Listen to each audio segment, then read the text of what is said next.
యేసు రక్తమే జయం పరిచర్య ప్రైజ్ ద లార్డ్. నవంబర్ 24వ తేదీ 2024. ఈరోజు దేవుని వాక్యము, యెహోవా ఉత్తమమైన దానిని అనుగ్రహించును, మన భూమి దాని ఫలమునిచ్చును.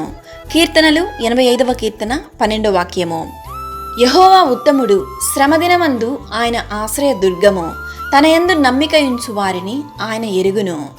మన జీవితంలో దేవుడు మనకు అనుగ్రహించు ప్రతిదీ ఎంతో ఉత్తమమైనది, శ్రేష్టమైనది.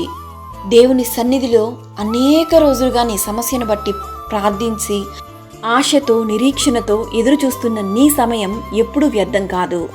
ఇప్పుడు నీవు ఎదుర్కొంటున్న పరిస్థితులు ఏది శాశ్వతం కాదు. నీ చుట్టూ ఉన్న పరిస్థితులను చూసి నీవు కృంగిపోకు. నీవు ముందుకు సాగిపోవడానికి శక్తినిచ్చే దేవుడు నీకు తోడుగా ఉన్నాడు. దేవుని ద్వారా నీవు గొప్ప సంతోషాన్ని పొందుతావు. నీవు నమ్మిన దేవుడు, నిన్ను నడిపించే దేవుడు నీకు తోడై ఉన్నాడు. అదే నీకున్న గొప్ప ధైర్యం.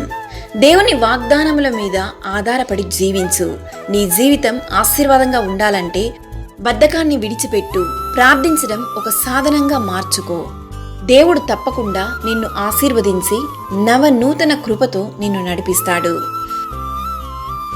దేవుని యొక్క కృప, కనికరము, దీవెనలు మీకు, మీ కుటుంబానికి, మీరు చేయు పనులన్నిటిలోనూ తోడై నుండి నడిపించును గాక. ఆమేన్. God bless you.